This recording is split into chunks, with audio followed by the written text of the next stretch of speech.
Hello दोस्तों, आप सभी का बहुत बहुत स्वागत है हमारे इस चैनल पे। तो हम लोग सी प्लस प्लस का कोर्स देख रहे हैं, जिसमें आज हम लोग एक चैप्टर पढ़ने वाले हैं और इस चैप्टर का नाम है ऑपरेटर ओवरलोडिंग। करेक्ट। तो चलिए हम लोग देखते हैं कि आज का हमारा एजेंडा क्या है। तो हम लोग देखेंगे कि कोई भी ऑपरेटर है उसको ओवरलोड कैसे करते हैं और कौन ऐसे ऑपरेटर है जिसको ओवरलोड नहीं कर सकते हैं। फिर देखेंगे बाइनरी ऑपरेटर, यूनरी ऑपरेटर जिसको ओवरलोड कर सकते हैं। ओके। तो सबसे पहले हम लोग समझेंगे कि ऑपरेटर ओवरलोडिंग आखिर के होता क्या है। करेक्ट। ऑपरेटर ओवरलोडिंग आखिर के होता क्या है, सबसे पहले ये समझना। तो ऑपरेटर ओवरलोडिंग इज डिफाइनिंग, क्या बोला जा रहा, operator overloading is define new meaning. Operator overloading क्या करता है, डिफाइन करता है new meaning of the operator. किसका न्यू मीनिंग डिफाइन करता है भैया, ऑपरेटर का। Got it? Now, one operator symbol has more than one meaning depending on types of data used by the operator. इसका मतलब क्या हुआ वो समझते हैं।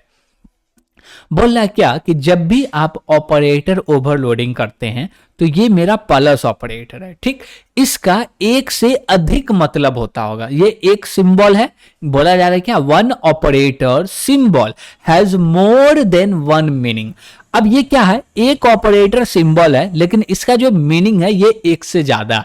अब बोलिएगा कि मेरे पास कैरेक्टर है, ये मेरा कैरेक्टर हुआ टी और दूसरा कैरेक्टर हो गया भैया ए। ओके। अब ये दोनों के ऊपर में प्लस करेंगे तो यहां पे कॉन्केडिनेट हो जाएगा। क्या हो जाएगा, कॉन्केडिनेट हो जाएगा। दूसरा बोले क्या, मेरे पास 10 है, अब प्लस है 20 है। अब ये दोनों एंड टाइप का वैल्यू है तो यहां पे क्या हो जाएगा, एडिशन हो जाएगा। इसका वैल्यू क्या आ जाएगा, 30 आ जाएगा। देखिए एक ही ऑपरेटर है, इसका दो मीनिंग हो गया, और भी मीनिंग हो सकते, और नहीं है तो हम बना भी सकते हैं। Got it. ऑपरेटर ओवरलोडिंग करने का मतलब यही है कि ये तो कुछ मीनिंग है जो कि पहले से डिफाइन हुआ। अब हमको नीड पड़ रहा है कि भैया मेरे पास कॉम्प्लेक्स टाइप का दो ऑब्जेक्ट है, एक है C1 अब प्लस C2 कर रहे हैं और इसका जो भी रिजल्ट आ रहा है C3 में असाइन कर दो। तो अब इसके लिए फिर से प्लस का मीनिंग को डिफाइन करना पड़ेगा कि जैसी कॉम्प्लेक्स का ऑब्जेक्ट आएगा तो उसको एडिशन करना तो कैसे होगा।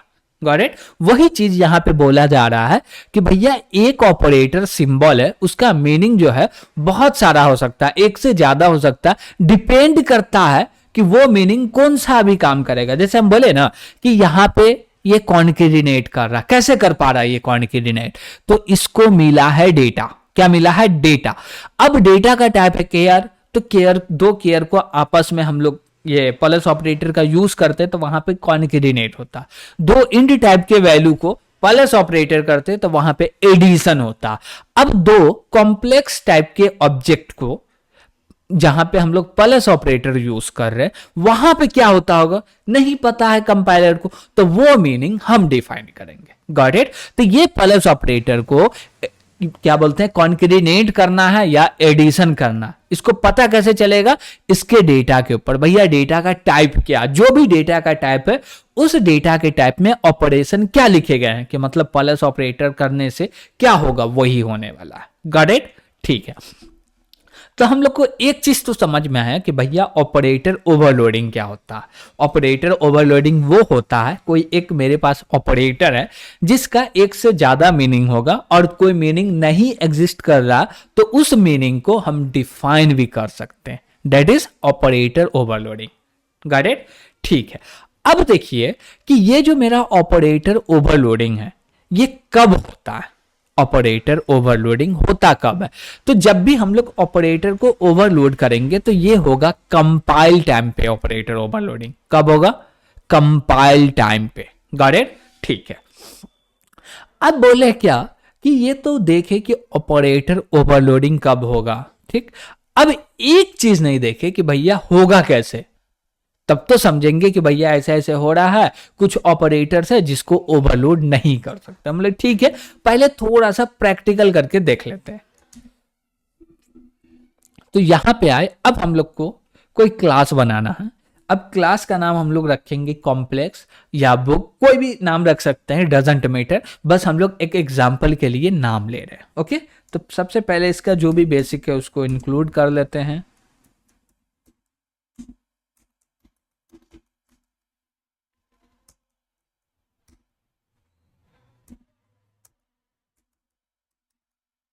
और क्लास का नाम हम लोग क्या बोलते हैं कि जो मेरा क्लास है इसका नाम रख लो कॉम्प्लेक्स। Got it? ठीक है। अब जैसे ही ये कॉम्प्लेक्स हो गया क्लास का नाम, अब इसके अंदर हमको काम करना है, जो जैसे कि हम लोग बोल सकते हैं इंस्टेंस मेंबर वेरिएबल बनाना, फंक्शन बनाना, वो जल्दी से बना लेते हैं।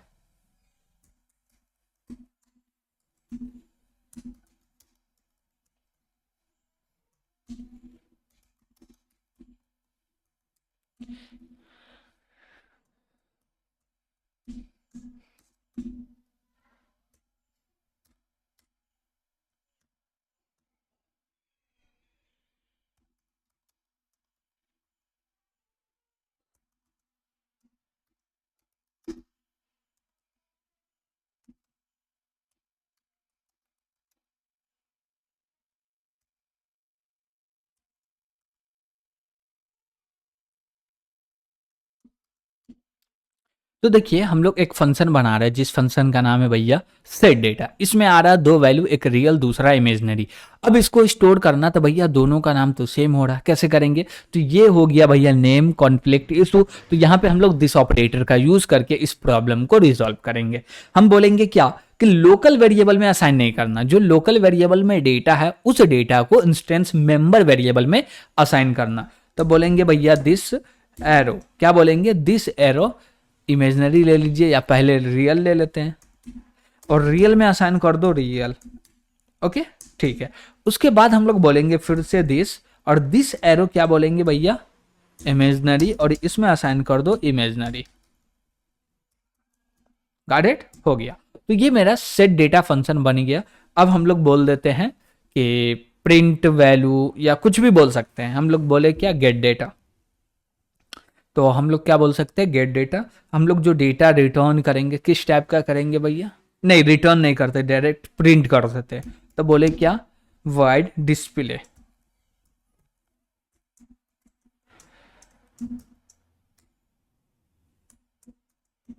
और डिस्प्ले के अंदर में क्या करना भैया? सी आउट कर दीजिए, और जो भी कॉम्प्लेक्स का वैल्यू उसको प्रिंट कर दीजिए। तो पहले तो भैया रियल प्रिंट हो जाएगा, उसके बाद बोलेंगे क्या? प्लस आयोटा, और प्रिंट कर दो इमेजनरी। और इसके बाद हम लोग लगा देते हैं एंडल। ओके ठीक है। तो यहां तक कोई भी दिक्कत नहीं है। अब बोले क्या कि हम लोग बनाते हैं एक फंक्शन। क्या करते हैं? एक फंक्शन बनाते हैं जिसका नाम रखे मेन, और इसके अंदर में मेन काम करना है हमको। क्या करना है भैया? तो सबसे पहले तो दो लाइन लिख लेते हैं।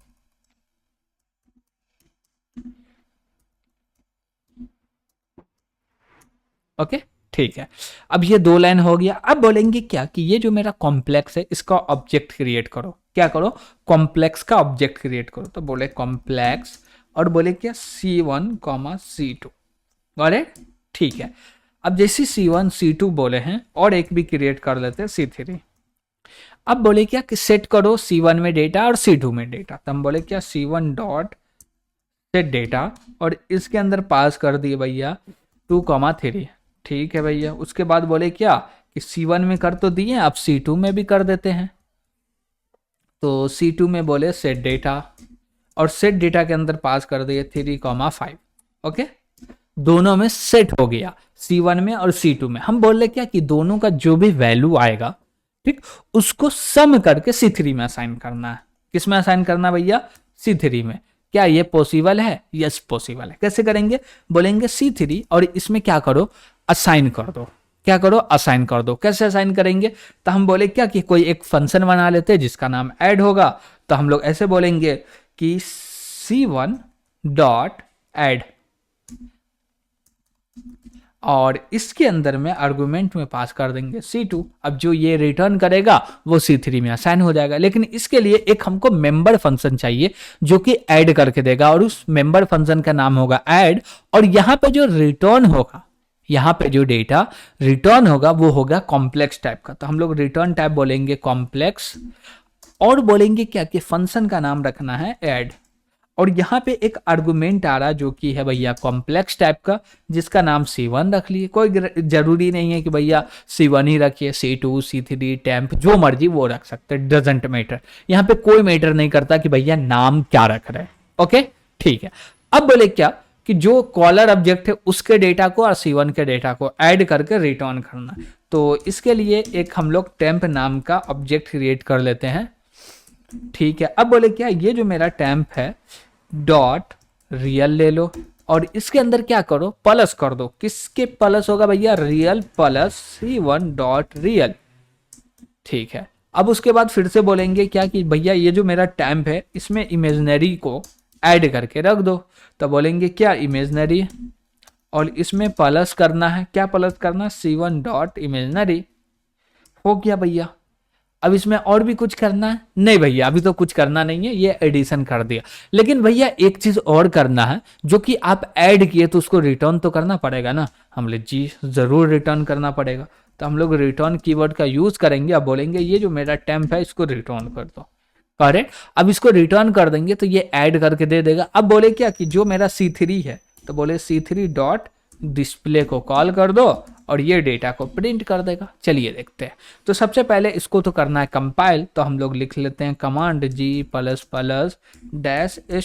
assign C++17-O। और भैया ये फाइल का नाम क्या, ओवरलोड।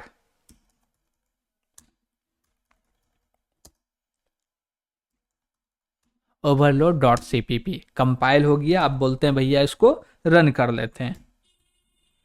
तो रन करने के लिए एंटर किए तो रन हो गया। अब देखिए कि ये हमको ऐड करके दे रहा 5 प्लस आयोटा 8।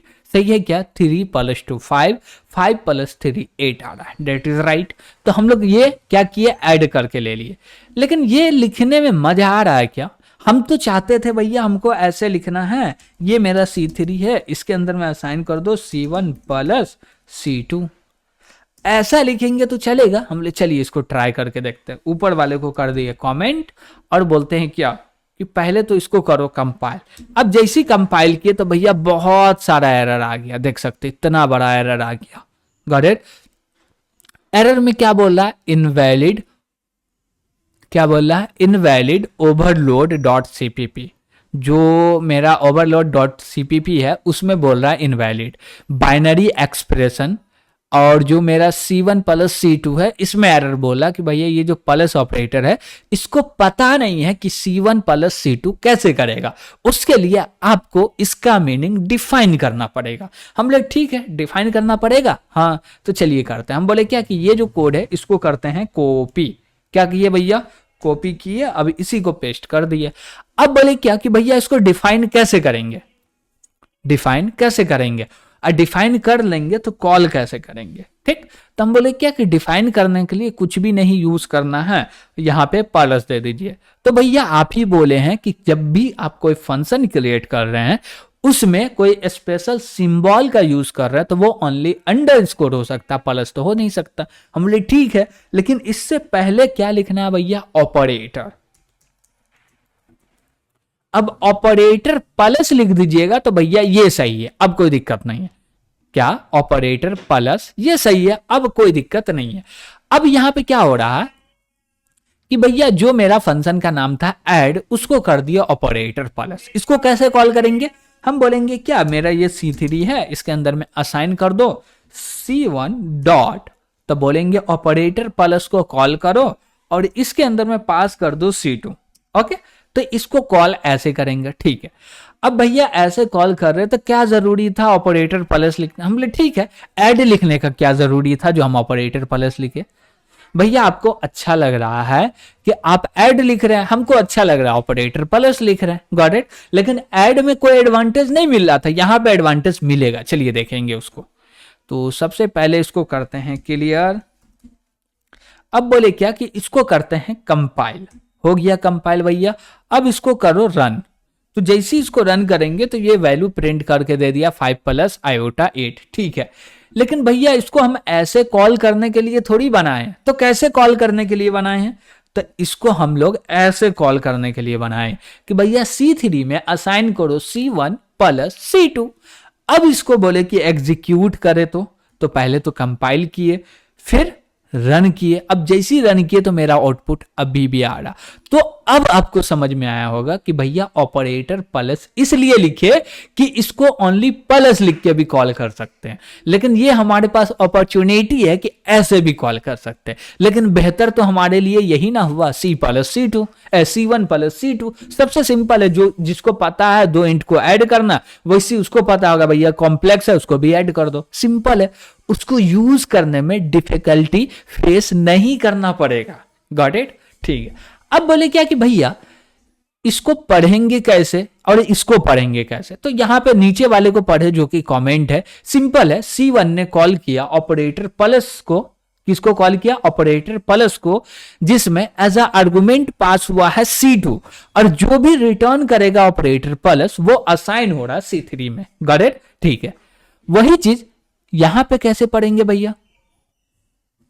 तो यहां पे पढ़ेंगे कि C1 ने कॉल किया प्लस ऑपरेटर को, एज अ आर्गुमेंट पास हुआ है C2, और जो भी प्लस ऑपरेटर रिटर्न करेगा, जो भी प्लस ऑपरेटर रिटर्न करेगा वो असाइन होगा C3 में। एकदम सिंपल है समझना कि भैया कॉल कैसे हो रहा, नहीं हो रहा। तो हम लोग समझे कि भैया ऑपरेटर ओवरलोडिंग एक्चुअली होता क्या है, उसको कैसे करते हैं, और ऑपरेटर ओवरलोडिंग कर देने से हमारा बेनिफिट क्या।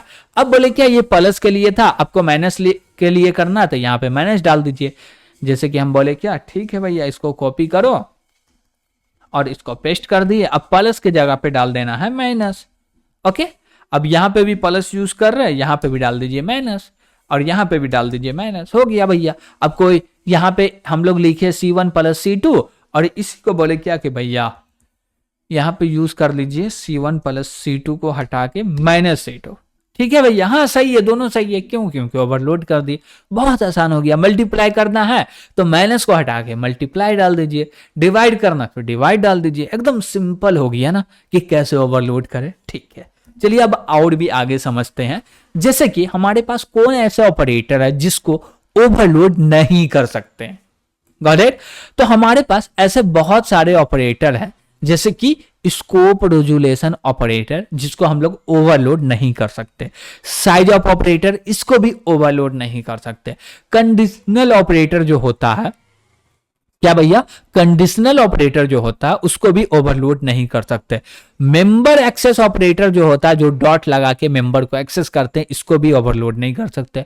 पॉइंटर टू मेंबर ऑपरेटर जो होता है, इसको भी ओवरलोड नहीं कर सकते। तो यहां पे एकदम सिंपल सा एक लाइन लिखा हुआ, बोला क्या only those operator can be overloaded in C++। भैया वही ऑपरेटर को ओवरलोड कर सकते हैं C++ में, which one valid operator in C language, जो कि वैलिड है, जो कि एक वैलिड ऑपरेटर है C लैंग्वेज में, उसी को ओवरलोड कर सकते हैं C++ में। Got it? ठीक है भैया। लेकिन हम लोग C++ में ही सब ऑपरेटर देखें, तो जितना ऑपरेटर देखें सभी को ओवरलोड कर सकते हैं। बस यहां पे जितना ऑपरेटर है इसको छोड़ के सभी ऑपरेटर को आप ओवरलोड कर सकते हैं। Got it? ठीक है। अब हम लोग बढ़ते हैं भैया बाइनरी ऑपरेटर और यूनरी ऑपरेटर पे। देखिए हम लोग बोले क्या, ये मेरा C3 है, इसमें असाइन कर दो C1 plus C2। Got it? ठीक है। तो यहां पे हुआ का, यहां पे हुआ ये कि भैया जो C1 है ये कॉल किया किसको? प्लस ऑपरेटर को। और प्लस ऑपरेटर में क्या हुआ भैया? एज अ आर्गुमेंट C2 पास हो गया। अब जो भी प्लस ऑपरेटर रिटर्न करेगा, कौन ऑपरेटर? प्लस ऑपरेटर, जो भी डेटा रिटर्न करेगा वो असाइन हो जाएगा C3 में। एकदम सिंपल।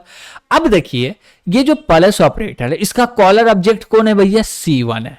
Got it? बात समझिएगा, प्लस ऑपरेटर का कॉलर ऑब्जेक्ट कौन है? C1 है। तो यही चीज बोला जा रहा है नीचे, always left operand is caller object in the case of operator, sorry, in the case of overloading of binary operator. इसका मतलब ये हुआ कि भैया जब भी आप बाइनरी ऑपरेटर को ओवरलोड कर रहे हैं, क्या बोला जा रहा है? आप जब भी बाइनरी ऑपरेटर को ओवरलोड कर रहे हैं तो उसका जो कॉलर ऑब्जेक्ट होगा, क्या होगा भैया? कॉलर ऑब्जेक्ट होगा वो लेफ्ट वाला होगा। कौन वाला होगा भैया? लेफ्ट ऑपरेंड होगा। और हमेशा, ये एक बार की बात नहीं, हमेशा गॉट इट। अब जैसे यहाँ पे एग्जांपल में हम लोग करके भी देख लिए भैया, जो चीज यहाँ लिखे हुए हैं सेम चीज हम लोग प्रैक्टिकल में लिखे हुए हैं। अब इसको दो तरीके से कॉल कर सकते हैं, C1 dot operator plus C2, और एक ऐसे कर सकते हैं जो कि हमारे को नीचे वाला एकदम सिंपल लगता और इजी लगता। दोनों ही सही है, गॉट इट। लेकिन ये चीज एक जो मेरा एक पॉइंट है, एक टॉपिक है, एकदम छोटा सा पॉइंट है, इसको याद करके आपको इसलिए रखना है कि ये जो लाइन कहा गया ये only for only binary operators के लिए, और कोई दूसरे तीसरे ऑपरेटर के लिए नहीं है भैया। तो किसके लिए है? Only for only binary operators के लिए, गॉट इट। ठीक है, अब देख रहे हैं unary operator, overload of unary operator. अब यूनरी ऑपरेटर में क्या होता है भैया, इसके जो ऑपरेंट होते हैं वो एक ही होते हैं, गॉट इट। अब चलिए इसका हम लोग यूनरी ऑपरेटर को ओवरलोड करते हैं। हम लोग बोले क्या, जो भी डेटा उसको माइनस में करना, उसके लिए यूनरी ऑपरेटर को ओवरलोड करो, गॉट इट। अब देखिए कि यहां पे कुछ भी लिखा हुआ है क्या कि यूनरी ऑपरेटर को ओवरलोड करने से कहा होगा? नहीं लिखा हुआ। तो क्या हम लोग नहीं समझेंगे? समझेंगे भैया, प्रैक्टिकल करके। क्या करके समझेंगे? प्रैक्टिकल करके। तो हम लोग बोलेंगे क्या कि डेटा को रिटर्न करना, यस करना। हम बोलते क्या, इसी को ले लेते ना यार, क्या दूसरा ले। अब बोले क्या कि रिटर्न उटर्न सब कुछ ठीक होगा, लेकिन ये जो कॉम्प्लेक्स के अंदर में डेटा आ रहा है इस डेटा को नहीं लो। तो अब ये हो गया यूनरी ऑपरेटर। अब जैसे यूनरी ऑपरेटर हो गया तो भैया C1 तो है नहीं, तो C1 रहेगा नहीं, यहां से भी हटा दो भैया, हट गया।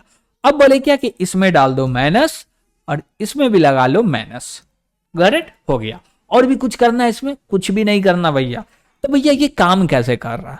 बोले क्या कि जब भी हम लोग माइनस और कोई भी ऑब्जेक्ट देंगे कॉम्प्लेक्स क्लास का तो कॉल हो जाएगा ये ऑपरेटर, और जैसे ही कॉल हुआ तो हम बोले जो कॉलर ऑब्जेक्ट है उसमें कोई चेंजेस मत करो, जो कॉलर ऑब्जेक्ट है उसमें कोई चेंजेस मत करो। तो चेंजेस कहां करो? एक टेम्प क्रिएट किए उसमें चेंजेस करके रिटर्न कर दिए, और ये टेम्पररी ऑब्जेक्ट है, जैसे ये फंक्शन डिस्ट्रॉय होगा ये ऑब्जेक्ट भी टेम्प डिस्ट्रॉय हो जाएगा, गॉट इट। तो हम लोग क्या बोले कि जो मेरा डेटा प्लस में है उसको निगेटिव कर दो, यानी कि माइनस में कर दो। अब देखिएगा कि ये सारे को पहले कर दिए कमेंट, ओके। अब बोल रहे हैं क्या कि C2 के अंदर में जो डेटा है पॉजिटिव है 3 + 5, हम बोले इसको क्या कर दो भैया, नेगेटिव कर दो, और निगेटिव करके असाइन कर दो C3 में। तो हम बोले क्या ये मेरा C3 है, इसमें असाइन कर दो माइनस, क्या असाइन कर दो, माइनस C2, ओके। अब जैसे ये लिखिए अब C3 को प्रिंट करेंगे तो जो भी डेटा है वो नेगेटिव वैल्यू प्रिंट हो जाएगा। तो इसको कंपाइल किए और इसको जैसे ही रन किए तो आप लोग यहाँ पे देख सकते हैं -3 और -5 प्रिंट हो गया, यानी कि निगेटिव वैल्यू बन गया, गॉट इट। तो इसको बोलते हैं यूनरी ऑपरेटर, ठीक है। अब बताइए कि यहाँ पे कॉलर ऑब्जेक्ट कौन है? देखिए बाइनरी ऑपरेटर में 2 ऑपरेंट होते हैं, तो भैया उसके लेफ्ट में भी था ऑपरेंट और राइट में भी था, यहाँ पे ओनली राइट में, तो इसका कॉलर कौन होगा? भैया एक ही है तो कॉलर C2 ही ना होगा। आप ऐसे नहीं बोल सकते हैं कि माइनस ऑपरेटर कॉल हुआ उसमें एज आर्गुमेंट C2, ना ये गलत है। तो सही क्या भैया, C2 जो है वो कॉल किया, किसको कॉल किया? माइनस ऑपरेटर को, जिसमें आर्गुमेंट के रूप में कुछ भी नहीं किया, और माइनस ऑपरेटर जो भी रिटर्न कर रहा वो असाइन हो रहा C3 में, गॉट इट। तो ये था भैया यूनरी ऑपरेटर को ओवरलोड करने का तरीका, और इसको समझे कि भैया एक्चुअली कॉल कैसे हो रहा, और इसको 2 तरीके से कॉल कर सकते हैं, एक तो ऐसे कर सकते हैं और दूसरा ऐसे कॉल कर सकते हैं, गॉट इट। और एक चीज कि अभी तो हम लोग पूरा का पूरा थ्योरी देख लिए ऑपरेटर ओवरलोडिंग का, थ्योरी कंप्लीट हो चुका। तो क्या भैया ओनली फॉर ओनली हम यूनरी और बाइनरी ऑपरेटर में माइनस ए प्लस को ओवरलोड करेंगे? हम बोले ऐसा नहीं है, बहुत सारे ऑपरेटर, उसके लिए एक लेक्चर सफिशिएंट नहीं है। तो अब हम लोग जो नेक्स्ट लेक्चर देखेंगे उसमें देखेंगे कि भैया इंक्रीमेंट ऑपरेटर को कैसे ओवरलोड करेंगे, यूजर से डेटा लेना है तो वो डेटा लेने के लिए इंसर्शन ऑपरेटर और एक्सटर्शन ऑपरेटर को कैसे ओवरलोड करेंगे, वो सारे चीज हम लोग नेक्स्ट क्लास में देखने वाले, गॉट इट। लेकिन ये क्लास आपको अच्छे से समझ में आएगा तभी जाके आपका नेक्स्ट क्लास जो होने वाला है उसमें आसानी से अंडरस्टैंडिंग बना रहेगा, समझ में आते जाएगा, गॉट इट। लेकिन इसमें समझ में कुछ नहीं आ रहा होगा तो कमेंट के माध्यम से जरूर पूछिएगा, और भैया समझ में आ रहा तो कमेंट में जरूर लिखिएगा कि भैया समझ में आ रहा, गॉट इट। तो आज के लिए इतना ही रहने देते हैं, और वीडियो पसंद आया होगा तो लाइक कीजिएगा और सब्सक्राइब भी कीजिएगा। क्यों? क्योंकि सब्सक्राइब नहीं कीजिएगा तो आपको भैया जो अपडेटेड वीडियो मिलेंगे, डेली अपलोड होते वो मिलेंगे, उसका नोटिफिकेशन नहीं मिलेगा, तो आपको पता नहीं चलेगा कि क्या वीडियोस आ रहे हैं। Got it? तो सब्सक्राइब जरूर कीजिएगा और आज के लिए इतना ही। Thank you.